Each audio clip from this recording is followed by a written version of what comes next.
Good morning, everyone. So, first of all, congratulations. So, for the long wait and hmm, how long you waited? Hmm? 15 months. Yeah. So, it's more than a mother can wait. Like, right. So, I'm sure like you're not very happy. Right. This shouldn't be the end. So most of you are preparing for UPSC. So, the focus should be on UPSC. Okay, so I'll talk about interview. So I will assume that everything is going to be transparent, going to be fair, and a clean process. So assuming that, I'm going to talk about what are the few things you need to do to prepare well for the interview, right? So whatever be the case with KPSC, we have to uh, take it seriously. Now this year, I think I have some hope because of 50 marks. So I think there is hope for you people also, and especially those who have done really well in mains. So have nothing to fear, and they have put certain strict criteria for interview also. And looking at the current circumstances in India, in Karnataka, so we can say that uh, we hope that, let's hope that government is aware that there can be dire consequences if things again go wrong with KPSC. So in fact, I am planning to tweet about it also, right? Maybe today or tomorrow, as a subtle warning that things should go fairly, right, according to the rule book. So without any kind of deviations. So because you have already waited for so long now, right? Again, if something happens, the things will go to court, and then there will be another long wait. So it can be like months, mostly it is years, most of the cases. And then again, the thing with KPSC is that once you get stuck there, right? If you have taken seriously KPSC and get stuck, especially in the court cases, it's very difficult to come out of it. It is always that hope, right? Like you see your name in the list, and then for some reasons it gets, uh, cancelled, and then go to the court. So you are in the hope that someday your name will be clear. The list will be cleared, and you will get the call letter. So for that reason, so take this interview process as continuation of your UPSC journey.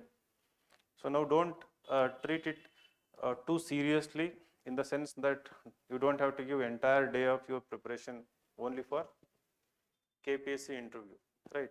So maybe like daily, like maybe 3-4 hours to. We are making a list of Karnataka related issues. Maybe tomorrow or day after tomorrow, we will just circulate. Those issues you go on preparing, right?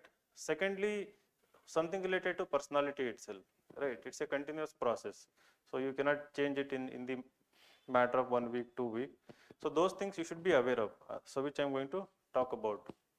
Those, try to conduct yourself in that manner, so that when you go to KPSC interview, they will be able to, you know, uh, identify, so assess, and recognize that kind of personality that is there in front of them, right? So how many of you are preparing for UPSC as well? Everyone. What? You're writing mains also this year. So yeah, I have seen some people who are writing UPSC mains and then giving KPSC interview. You have to be even more careful, right? When is your interview? August 24th. So 24th August, you give the interview and forget, right? So remove those neurons from your brain. So it didn't happen, right? So you should totally forget. Even others also, those who are preparing for next year. So you give interview and you just have to totally forget. And another thing is, there will be some kind of insecurity that, something of group think, what we call. So if others may be doing something, right? So we should not be left behind, right? So as somebody who was there in that position in 2011, I was also selected, and the list got cancelled. I had got CTO then. So I had seen that phenomenon, the whole dirty thing, right? I was the witness. So, and then I have seen what happened to lives of many people who were part of that particular. So I had my blog, website, somehow I continued in this journey, created insights out of it. So there are many people who ruined their lives, right? So recently they got, but again it is kind of too late, and it didn't mean anything to them actually. So when they got call letters for DYS, PSC post and all. So don't be tempted by anything, right? So honesty is always the best policy. If you look at long term, so you might lose this post, it's okay, perfectly okay, right? But it's better to be clean, better to be honest, clean in conscience, so where you can have peace of mind, when you go to sleep.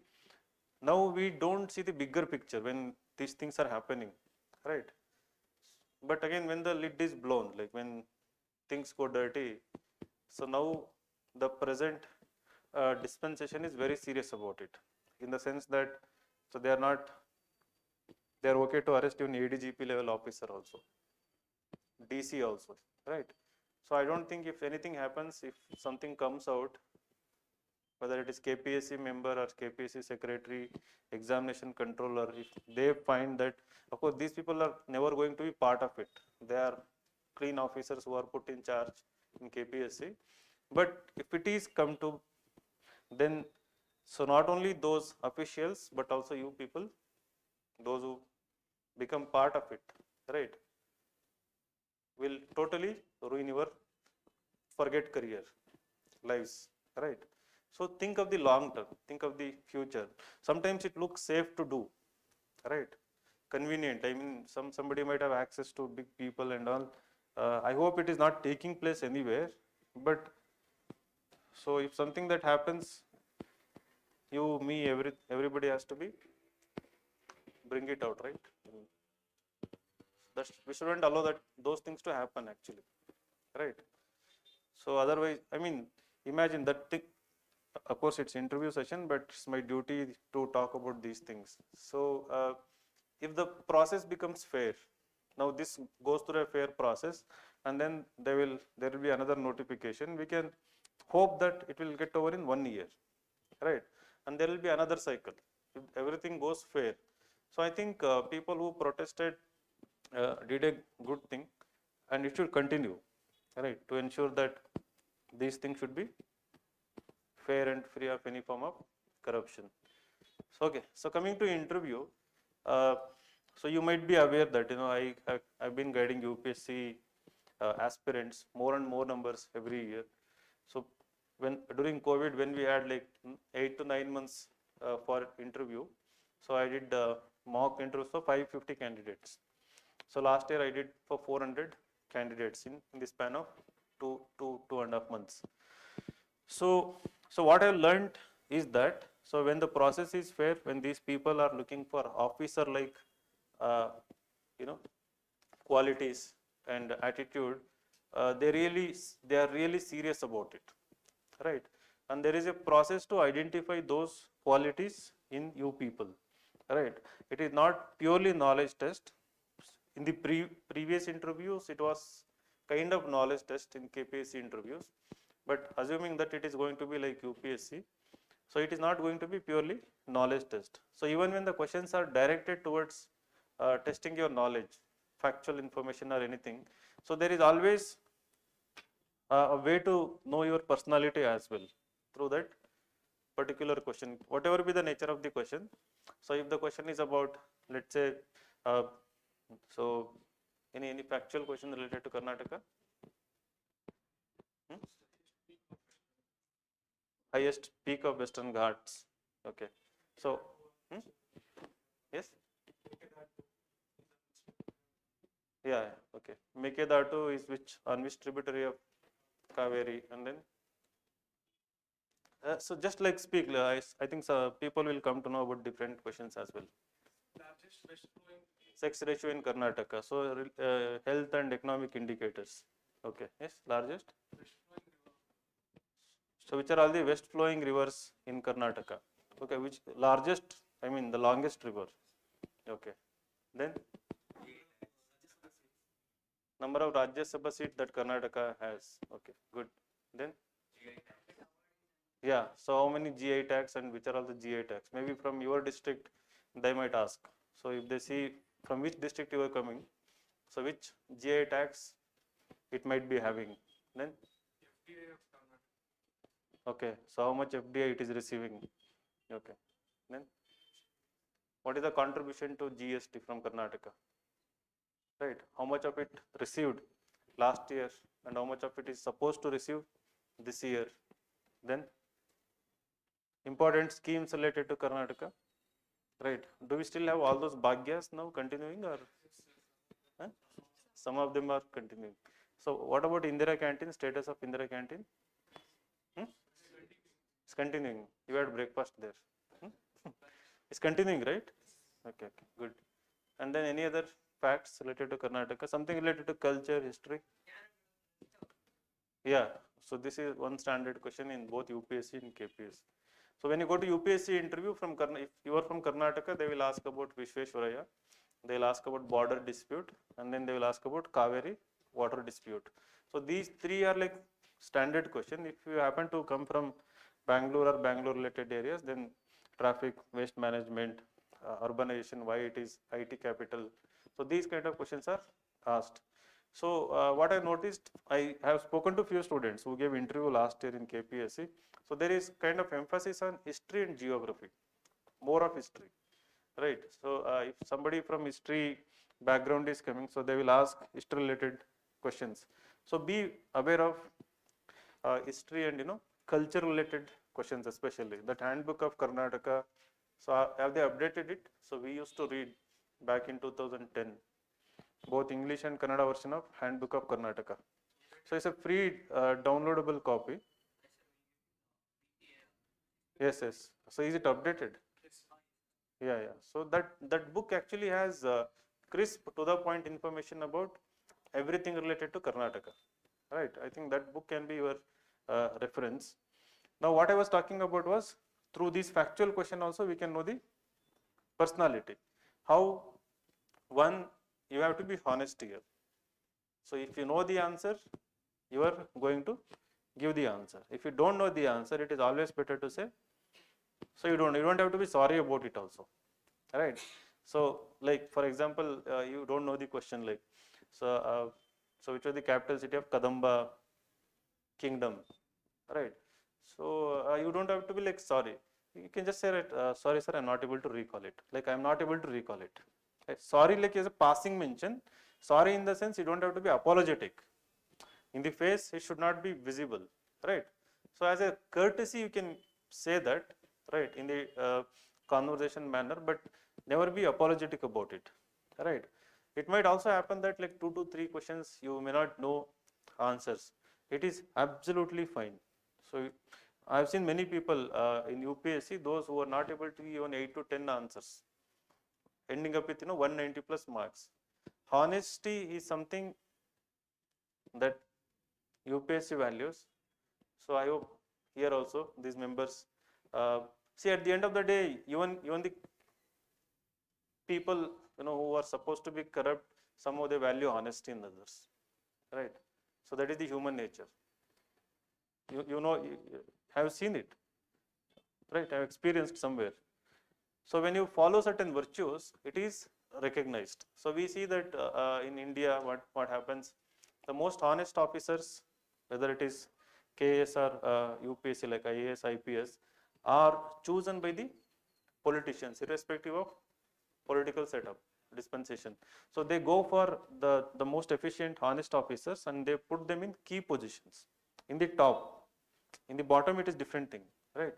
But when it comes to the policy level, it is always the honest and straightforward officers, so who are chosen for key positions.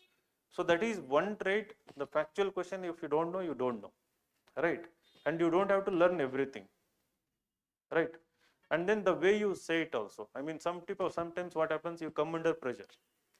So 2, 3 questions you don't know in a series, suddenly you come under a pressure and then you take a random guess, right? Without even asking their permission.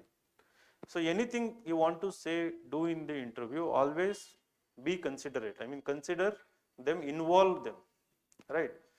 Involving them in the sense that you can, it's a conversation basically, though it is directed one way, still you have to treat it as a conversation in the sense that, so if you allow me, sir, can I make a guess here? I'm not very sure about it.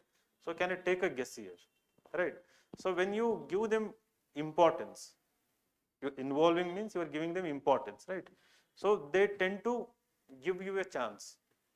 And in that moment, even if you go wrong, it is perfectly fine, because you have asked the permission and then you have made known to them that you don't know actually, and you are actually taking a guess. So even if it goes wrong, they will be okay with it. So then they will be, acha, theek hai, like we'll go to next question. So but without taking them into consideration, if you just take a random guess and get it wrong, then it really creates negative impression. So you will come across as either dishonest if it is in the first instance, or you will come across as somebody impulsive or somebody nervous, so is not confident, right? So just cooking up something. So don't do that in the interview. Second, like though it is KPSC interview, my suggestion is for all the boys, if you can wear blazers, it will be fine, right? So better to wear blazer, better to wear a very good, you know, dress, like not like shiny blazers and all, like the matte finish ones. Then a tie, it should be there again, matte, without any pattern on the ties, like plain tie. And then not like red color and all, so light gray, light blue color ties. So what happens is that it serves two purposes. When you wear a very good dress, it gives you confidence, right? You feel special, you feel confident, and you, when you go there, and for them it is also refreshing in the sense that they will also be serious about. So they take you seriously because you're well dressed and you look confident, and then it looks like, you know, you have taken this occasion really seriously, right? You're not taking this occasion lightly, you have taken it seriously. And then you will look like officer also. So when you go and sit in front of them, and if that is complemented with quality in your answers, right? So I think even if worst case, let us assume that, you know, things are already pre planned or something, I think still they will be considerate. So there is in informal conversation, I'll tell you, scare them, right? I mean, scare them with your intellect, with your attitude, with your conduct, that, you know, you need to be selected. If you're not selected, there will be consequences. So not in the tone of your answer or anything, like you are polite, humble and everything, right?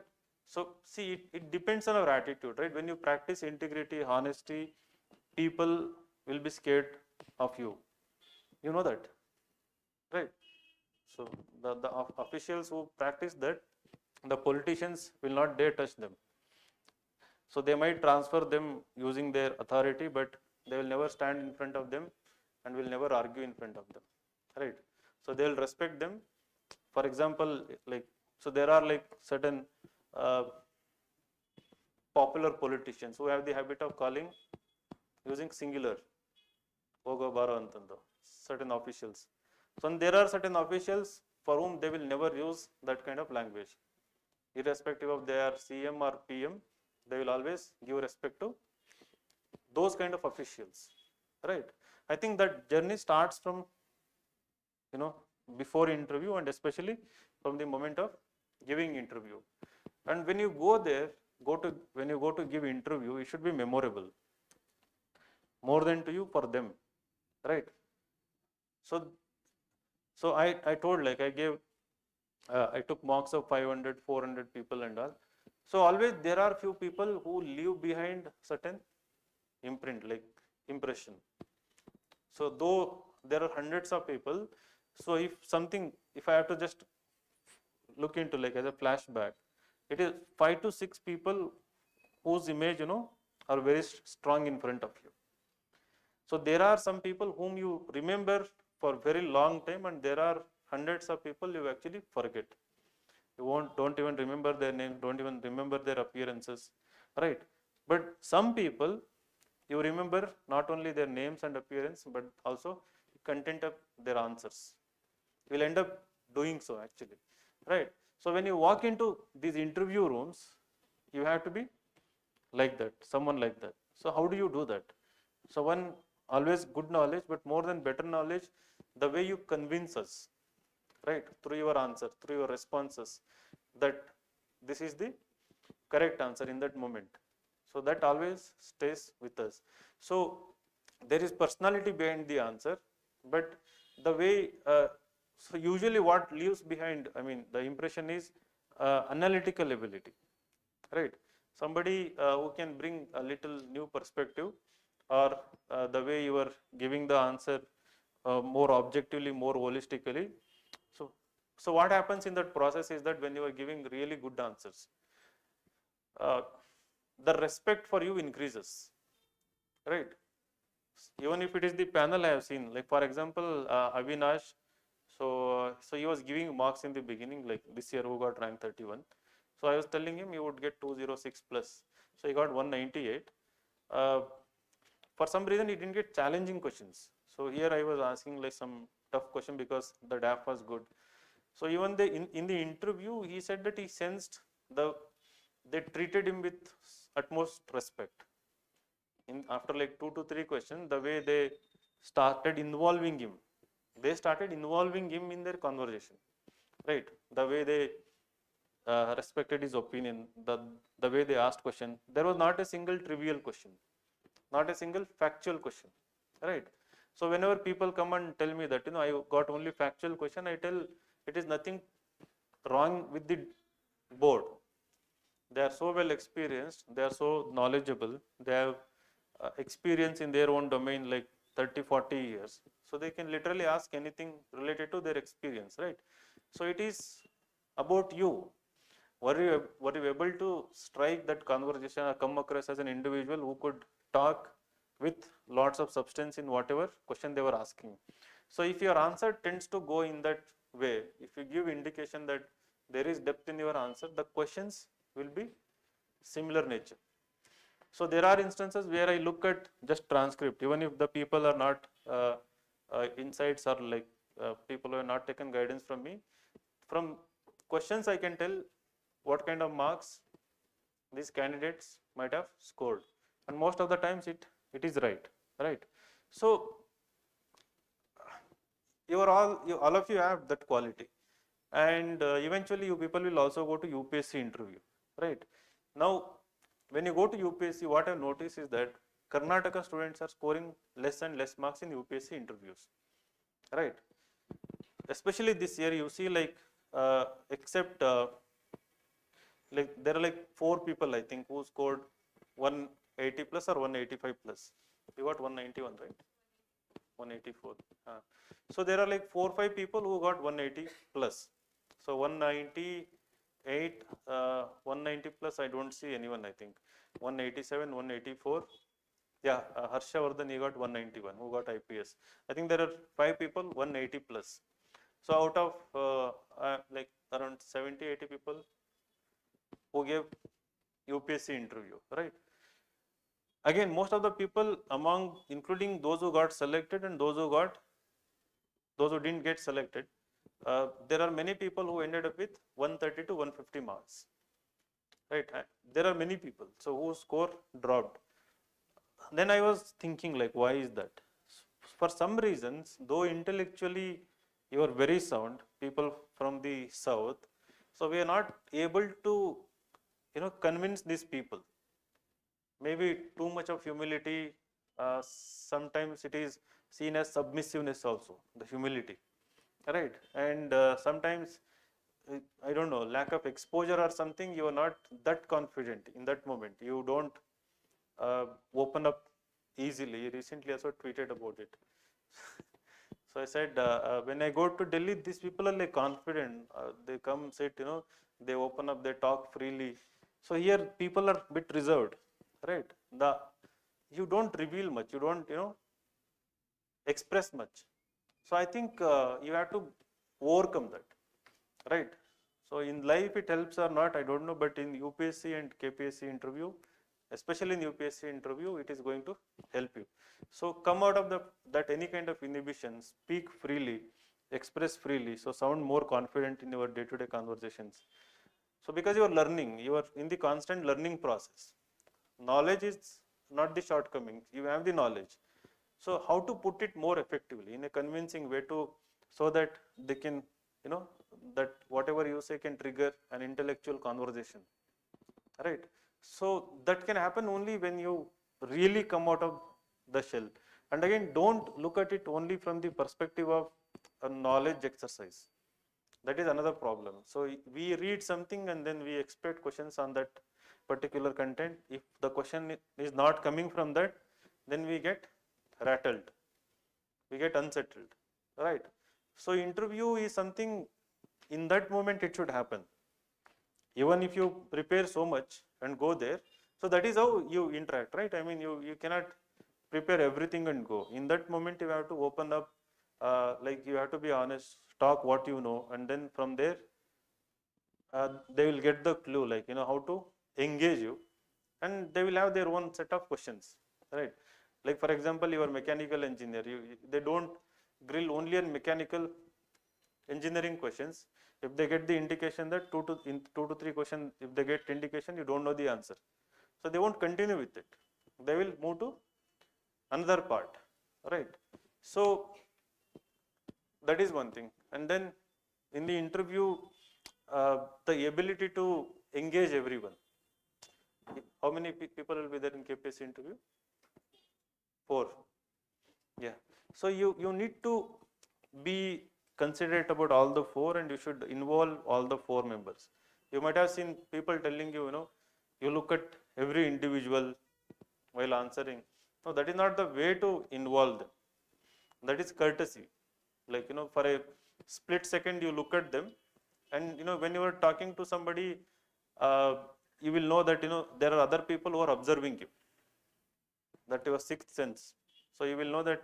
So when I'm talking to you, I know that they are also listening to me. So as a acknowledgement, so you have to, for a split second, you acknowledge that, appreciate that they are listening, and then you have to address the main listener. I am the person who has asked you the question. But that is one way, through body language. But involving them is always through the conversation, right? The content. If there is substance, if there is something new, something that can be related in what you are saying, everyone in the room will listen to you, right? If it is obvious, what you are telling is the obvious, there is no new perspective, and then one member will be listening for because he asked the question, others will be doing something else, right?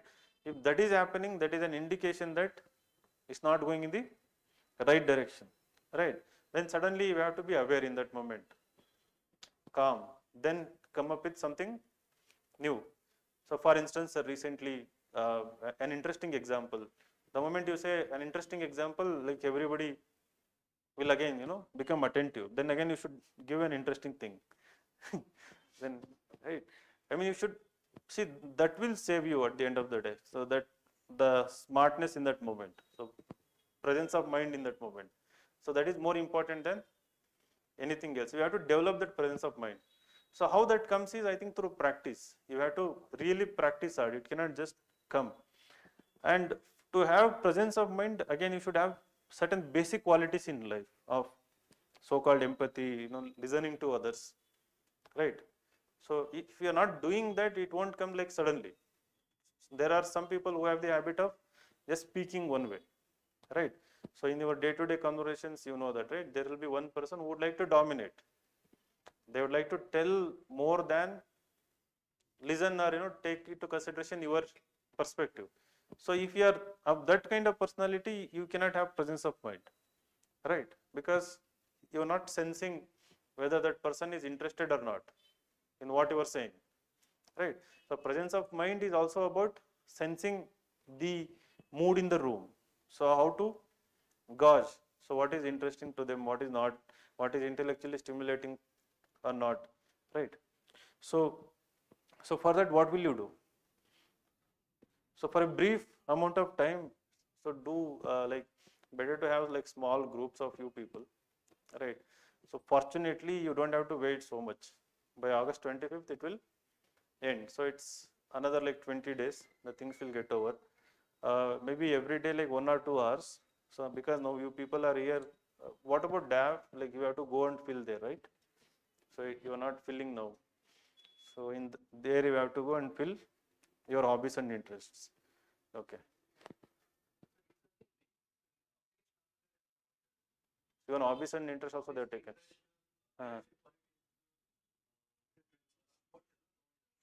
So you already fill all the hobbies and interests. Any examples? What about you? What did you fill? Hmm. No. Then football and volleyball. You watching movies. Okay. What about you? Cricket, carom. I'm sorry. Very good. Listening to TED Talks. You? Same. Listening to TED Talks. Any genre within that? All TED Talks. What is the full form of TED? Hmm? Yeah, it's okay. Very honest. Yes. How long you are watching?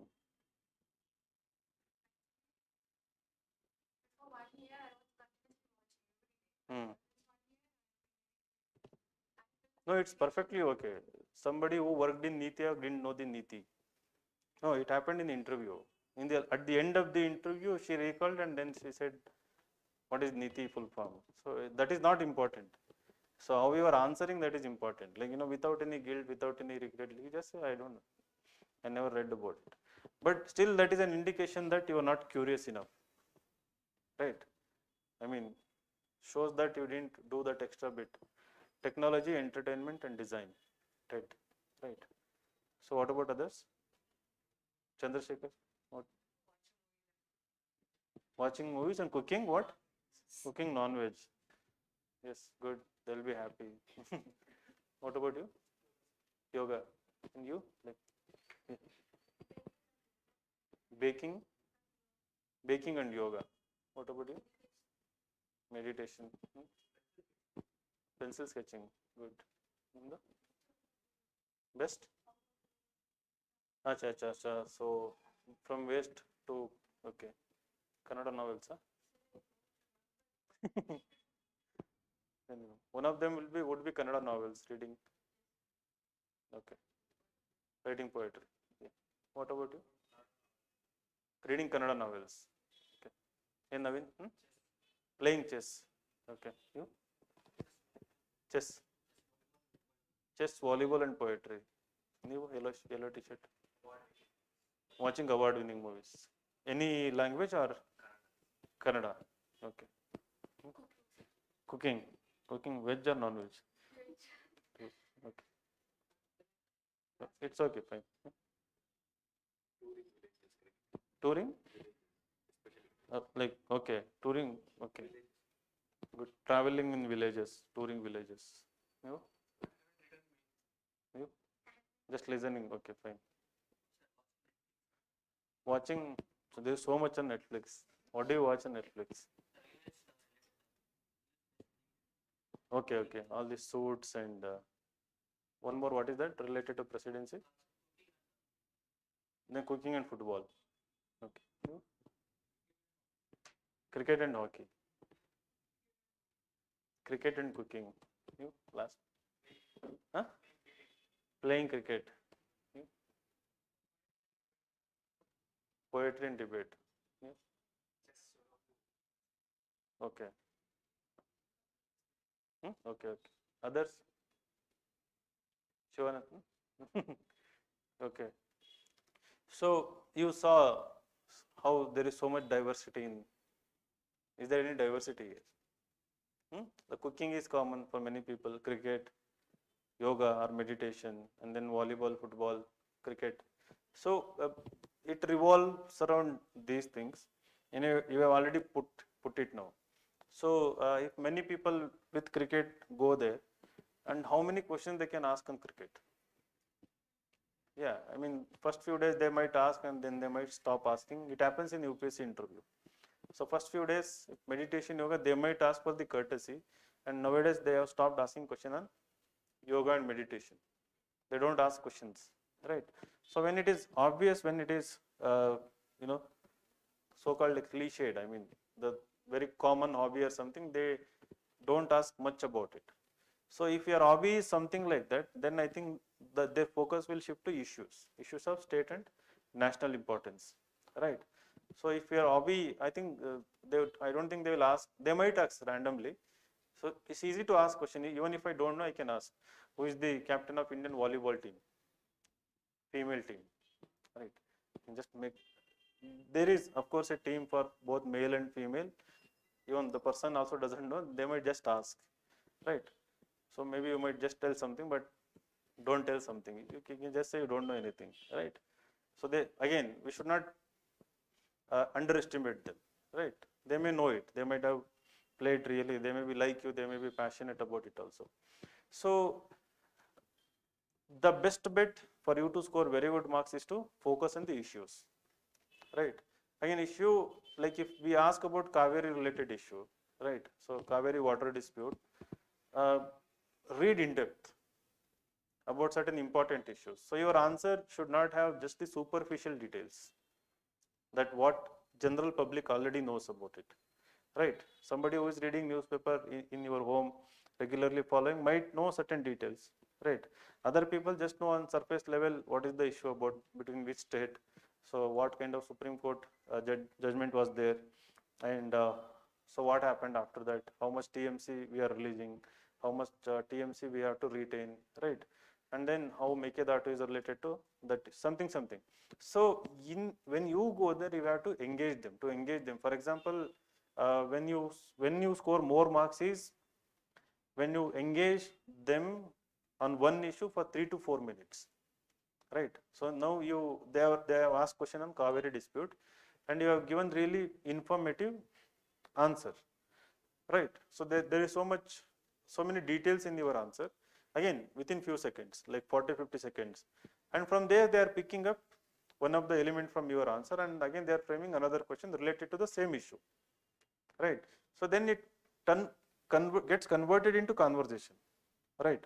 So when it becomes conversation around one issue, and one member will engage on one issue, another member on another, so then your interview is going in the correct direction, right direction, right? So that you have to make it happen. You cannot make it happen if you don't give more details. So that is why going to the depth of these issues is very important. So if your hobby is this kind of watching award-winning movies or reading novels, so make a list of not just like 4 or 5, so like exhaustive list of books and movies. Read their criticism, vimarsha, and know the summary of those movies, why they were important, why they were able to win awards, how did they influence society, and what was the response of the society to those kind of movies, what was the response of the government. Some movies are there where they were uh, either banned or there was demand for banning them, yet they had won awards, right? In KPSC, I don't think there is any kind of ideological leaning, right? So I don't think that kind of thing is there in KPSC. So here it is mostly caste related dynamics work, not religion related, right? So but again, I don't think they will be selective based on caste or something. So that is one good thing here, it's more secular. So I think at the end of the day, if the selection happens, it's solely on based on your responses, not on based on like in caste also. In the past also, even that was not an issue. So only the money was an important factor. So in front of money, caste, religion, nothing.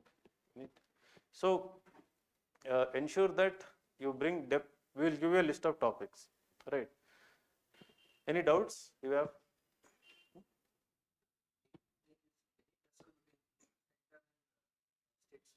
Hmm. Hmm. Yeah. So no, it's better to argue from the state's perspective. Yes, right. Of course, we have to say that the central government also has certain valid reasons. However, looking at the constraints we have in terms of resources, lack of development, I think states are within their rights to ask their due share or something like this. So should balance it, but more in favor of the state. So not like the union government, right?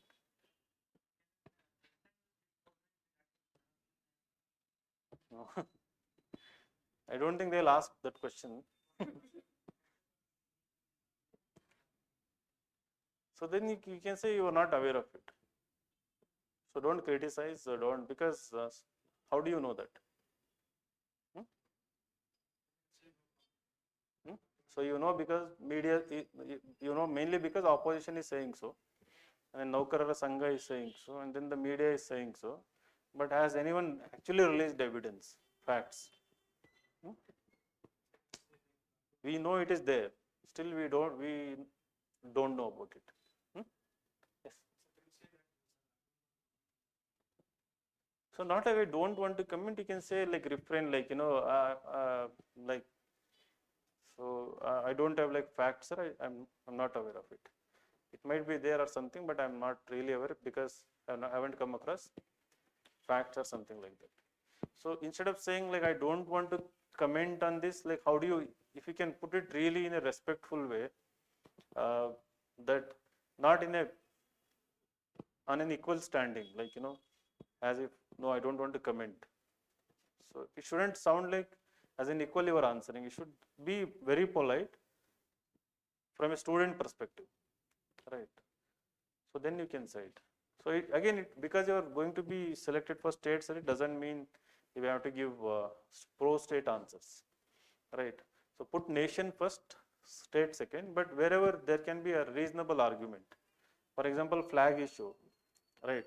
So I think better to not to argue in favor of having a separate flag for the state, right? Any other doubts? Hmm. Hmm. Yes, sir, definitely. So they are undeniable truths, right? I mean, there is evidence, there is fact, there are indicators who definitely indicate there is huge backwardness. So Avaga, you have to tell that there is definitely injustice in terms of not developing those regions, and there is lack of development.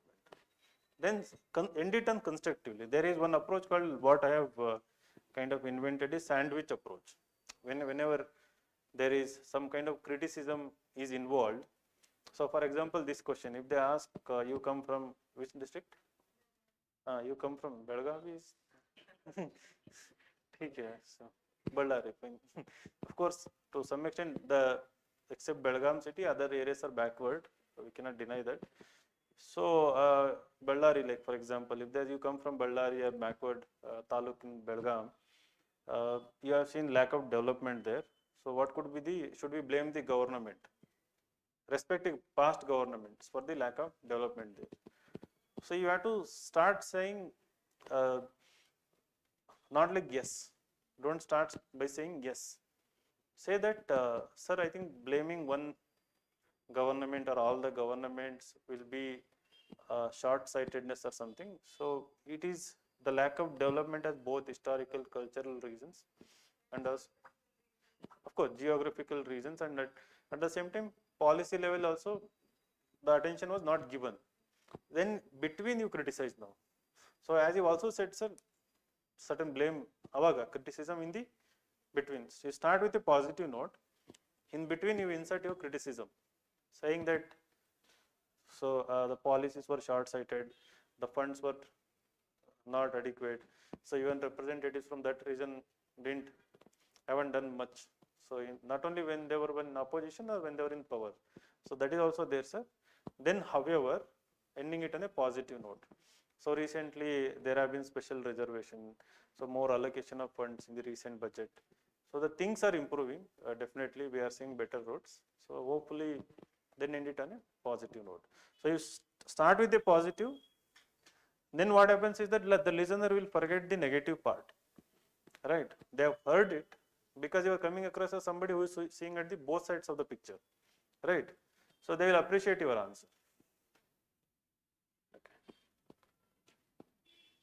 So that is the best approach. So don't bite the bait. Like, so if the question is negative, you don't have to necessarily go with the negative tone in your answer. Any other questions? So because you gave the gap. So yeah, of course, in UPSC it really matters that question. Here that will be like, if they ask like why there is so much gap, like you said, you have applied for KPSC in 17, sir, then for that exam I waited till 20 and then I wrote. So, I mean, of course, you cannot say that. I think if they ask that question, they will be shameless in asking that question. So, in a way, you are on a better side here, right? But if at all they ask that question, you can say, right, you have to be honest here. Like, so I've been, in a subtle way, you can say that I've been preparing for the examination. So, stuck in the, be honest. I mean, in UPSC also, I suggest the same thing. I will never tell anyone to paint your answer by telling that, so I've been teaching, I've been doing an NGO work, on and off, I've done part-time jobs here and there. So you don't have to paint with, anything just to like, that is kind of an justification, unwarranted justification. Because some kind of guilt is there. So you are saying that they are judging me, there is gap. So you try to portray it as you haven't wasted your time, you have done something. That is not required. If you haven't done anything meaningful, you can say that. If you really worked for 6 months, 1 year, here and there, so you can say that. So between this month to this month, I worked here, and then I again took the break for examination, and then again I worked for this job because I was passionate about becoming civil servant. So that passion always put me in the path of giving exams and preparing for it. So I think that is an opportunity to show passion rather than become giving an excuse or becoming, so what do you call? No. So when you express guilt, what do you call that word? Apologetic. Right. Instead of sounding apologetic, it is an opportunity to sound more passionate. Right. Any other questions you have in your mind?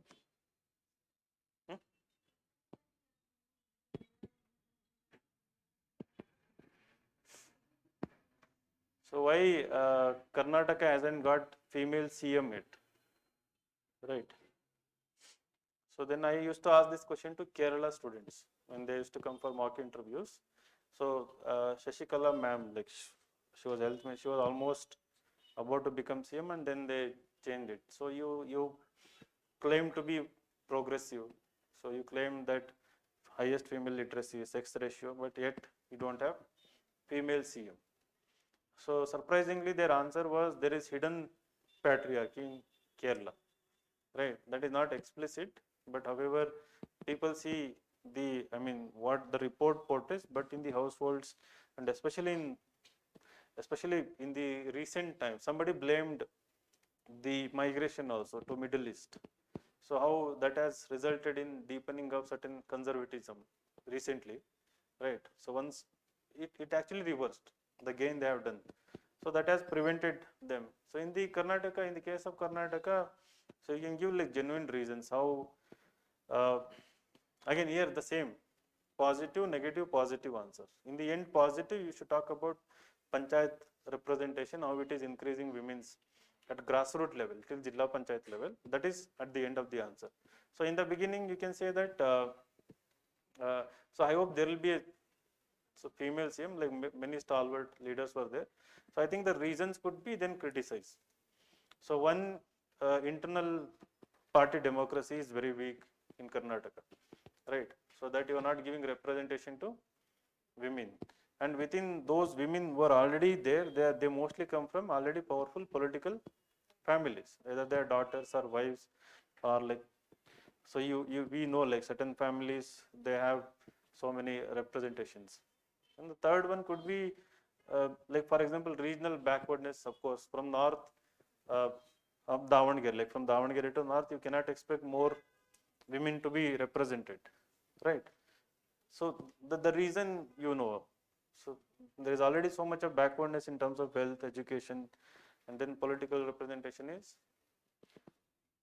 something like. So the same reason that apply to pan India will apply to Karnataka. I don't think, is there any special reason for Karnataka why women, why we don't have women CM?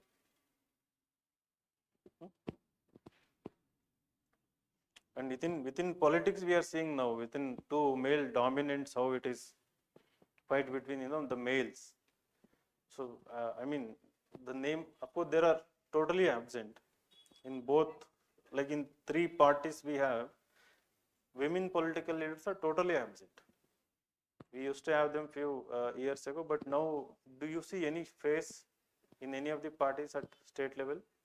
In BJP there is one face, but again we don't know whether she will get, or we don't know. So that depends on former CM. So then in another party, Congress, we don't have anyone, right? So it's very difficult. There is so much of. So what is your analysis? What? In legislatures, 33 itself they are not agreeing, right? That is desirable. So if you do, you have to do that, right? If you do that, that is the true social justice. Even people who keep saying social justice are not able to do it because personally they may be wanting to do it, but again there are people who prevent them from doing it. It's a long way to go. So I think that is the solution for true development. If you see more objectively, so without more women legislators representing half the population, I think we'll always remain backward. Any other questions?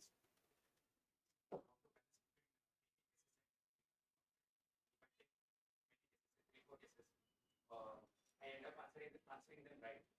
And the panel member may think that I am underconfident about my answers. How to balance?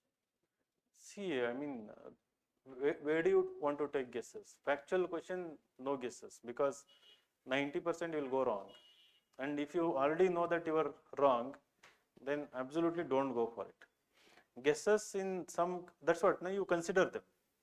You take permission from them, right? So you say that, sir, I faintly remember reading it somewhere. If you allow me, can I take a guess? Right? And then take one guess. And then another question again. You can do that. But voluntarily on your own, so don't do any kind of guesses. That is actually wrong. Your normal conversation also, if you ask something to me and if I don't know, if I just try to tell you something, right? I take permission of the panelist Uh, and then take it. mm-hmm. I get if I do it and then it did not show that I am confident about something. No, it doesn't show you're underconfident. It shows you're confident enough to ask them. So when you're underconfident, you won't ask them actually. You're scared about them, right? You forget about asking etiquettes and everything. So when you're totally calm, relaxed, when it's a free-flowing kind of conversation, so you use these kind of words, sentences, right? So anybody is interviewed with 5 or 6. Does the temperament system vote very much? So that's why they go for like 7 to 8 candidates, right? In UPSC, I think 8 candidates, right? Morning 4 and afternoon 4. Here, in a day, like there will be 4 boards, I'm sure, like 4 or 5 boards. 5 irutte. How many members are there in KPSC? 15 are there. Okay, so one chairman and 12, 13 are there. Who is the chairman? Shiv Shankarappa Savkar. Okay. So, like previously, if anybody has given, like out of 4 members, how many were KPSC members? 1 or 2? 2. 2. Okay. So that means we can take a guess. There will be at least 5 to 6 boards, right? 5 to 6 boards, 40 candidate means per board how many members? 8. right?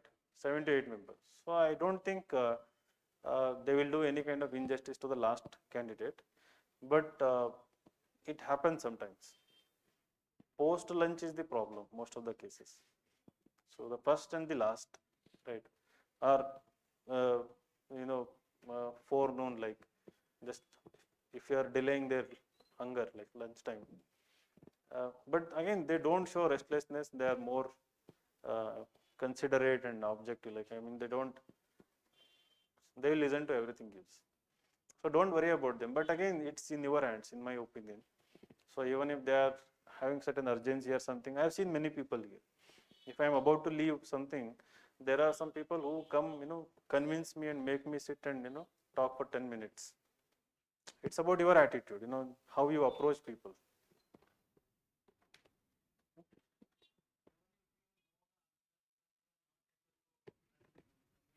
Mhm. Yes, yes, here freely use it. Correct. Mhm. So here it is totally fine to freely switch between Kannada and English. So you don't have to speak only in English, like totally in Kannada, totally English, mix of Kannada and English. If your English is fluent, only speak in English, right? So don't hesitate. And if you're totally, fully fluent in Kannada, use only Kannada. So don't have the notion that in between you have to bring English, nothing like that. Any other doubts? How? Hmm. Answer to that question. So you people tell how it can be. Hmm. Correct, of course. But now you see that everyone is in glove in hand, including all the institutions in the Supreme Court. Right? I mean, the body which was supposed to strengthen the laws, validate the laws, right? Identify any kind of injustices, somewhere is justifying that, right? Now it's up to legislature how to strengthen that. Right? So mainly the simple answer is political will. It mainly boils down to political will. Now you know that like past, of course, it's general discussion in interview, you cannot speak about it. So last 5 years, it has become the way to come to power, right? So within the democracy, and again without kind of breaking the laws in a way. So how to strengthen you? Before that, it was 1/3 majority. Hmm. After that, 91st Amendment has become 2/3. Hmm. So if the individual person is crossing the line, that becomes an offense. Correct. But whole party, like 2/3 majority, we have seen in Maharashtra government, Hmm. around 40% are crossing line. Correct. So how it can be more effective?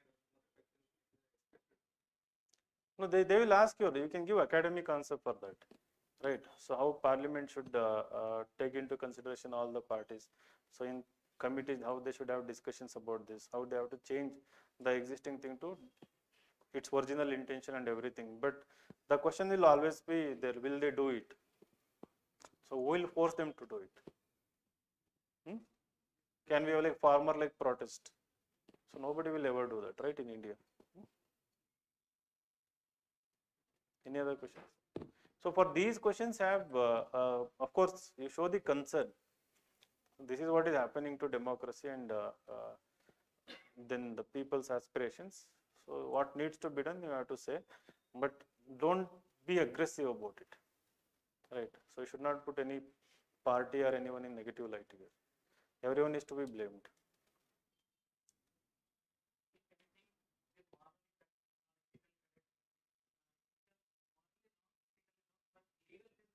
Hmm. Hmm. Hmm.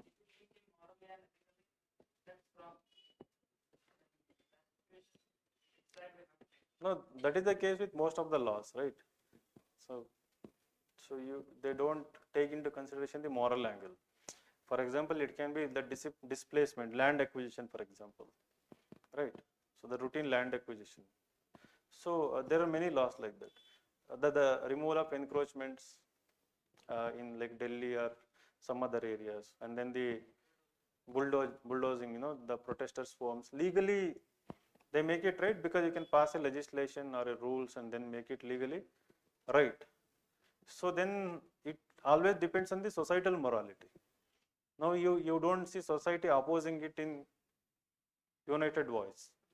So those kind of, then you say, where you say that our societal morality is in consonance with the constitutional morality, the so-called, I mean the government's thinking, not some constitutional morality, the way government is thinking.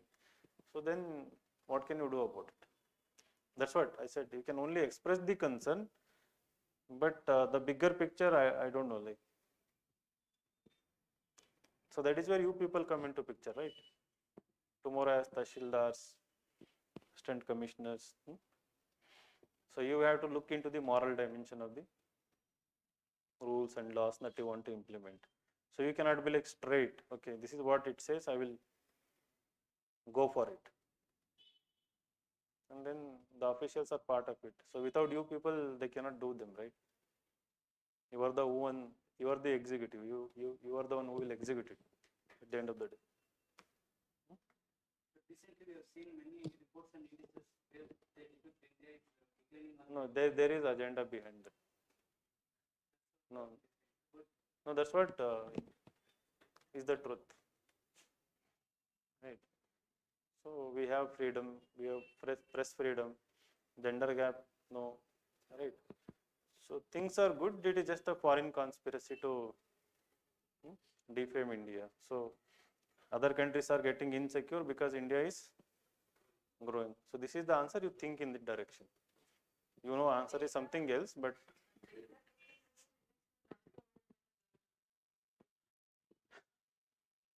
correct.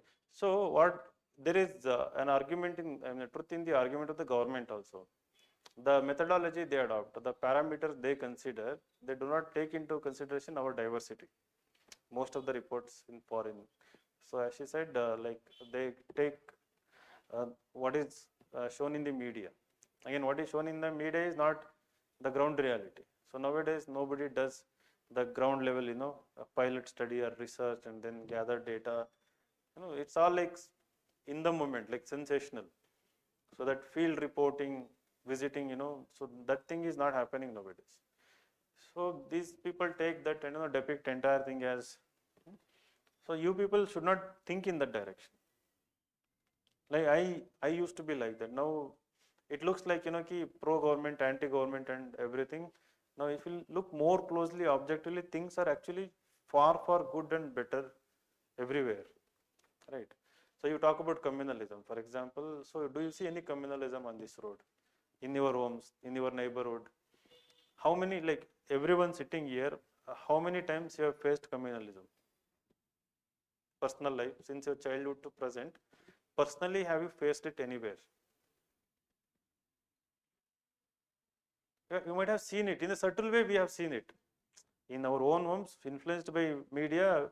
Our grandfather, grandmother, blaming certain community and this and this there. Then again they forget, Then again they will chew beetle and then they will carry forward. So their usual life. Again, they don't actually hate anyone, right? So the hate is something when it is put into action. So that is in extreme cases mostly political in nature, or the local criminals. For example, the recent murder is basically committed by local criminal gang who have nothing to do with religion, right? So it gets the religion of color of religion later, but it's mostly by local criminal elements. In most of the incidences, you will see that it's not the innocent getting converted and then doing something. Most of the cases. So again, they are like so rare in such a big country that media paints entire Karnataka as communal and conservative, something like this. So that is not the case. For textbook, for example, we see so much opposition. Society came forward, the writers, authors, everybody came forward. So that fabric of those values are still intact, I think, strong. So try to portray positive, constructive picture of everything. So don't be pessimistic. Okay. So wish you all the best, and you form the groups. And I don't know if I should do mock interviews. Right. We'll see. Hmm?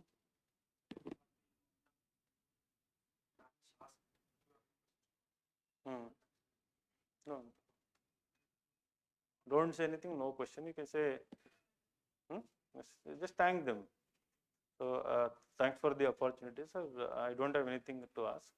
I had a great experience talking to uh, you gentlemen are experienced people, and then walk out thanking them. That's it. So in UPSC again, it's for them to see if we are going to commit another mistake in that moment. So what question you will ask? Hmm? Hmm? How much did you take, sir? Huh? How much time it will take to release the result? Is it going to be free, fair, something? Will I be selected? Of course, these are like comedy questions, but the actual question also you cannot ask him. What will you ask? Like, what did you have for breakfast? Or so like you are accomplished. You have done research on their life. You are accomplished in this particular field. Uh, how did you do or something? No, everything sounds nonsense, illogical. I mean, unwarranted in that moment, right? Anything you ask. So it's something personal you will ask. In general, also you will ask like it is something coming out of nowhere, right? Out of context. So I don't. Some people have done that mistake and suffered also in UPSC interview. Some people whom I actually told, trained, don't do this mistake. If they ask you to say something, ask ask you to ask a question or something, just thank and come out. I don't know. There is one board in UPSC. It makes you so comfortable. In the end, you feel like telling so much. They ask, okay, we had pleasure talking to you and all. Would you like to share anything you have, anything like apart from interview? Just like feel free to say anything, right? So they should say thank you, sir. I think I had a wonderful conversation. Thank you, sir, and walk out. Now they encourage you, right? Then they talk like, what will you talk actually, right? So most of the people they want to sound intelligent, right? They talk about hobby or interest that the board didn't ask, right? So like volleyball, they didn't ask anything. So non-veg cooking, they didn't ask. So something, correct, correct. I come from this famous place. So this is known for this famous food. They haven't taken it there like to give them or something. So they say this is what it is famous and all. Anything you say is nonsense in that moment because I'm not sure if they're really interested in. Already time is up, right? It's time is over. Like they are waiting for next candidate. They they just want to see like what kind of mistake you are making. Even if it is harmless mistake, you say anything is still a mistake. Even if it is harmless, still your marks is going down. It's about simple thing, courtesy. Value the time, right? So one girl did that. So if she hadn't done that, 190 plus she would have easily got. She got top 100 rank. So I trained her like around 12 mock interviews. But even then, she felt so free-willing conversation. Uh, she talked about it, and then marks dropped to 159. So that was the only reason. Rest of the interview was fantastic, right? There was no need. She talked about totally unrelated. That too for 2 minutes in the end. Hmm. That was totally unnecessary, right? Hmm. Hmm. Hmm. You said in Hyderabad. Uh, hmm. Hmm.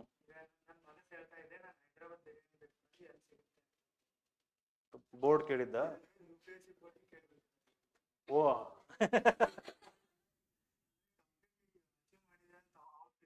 Correct correct ಹ್ಞೂ ಹ್ಞೂ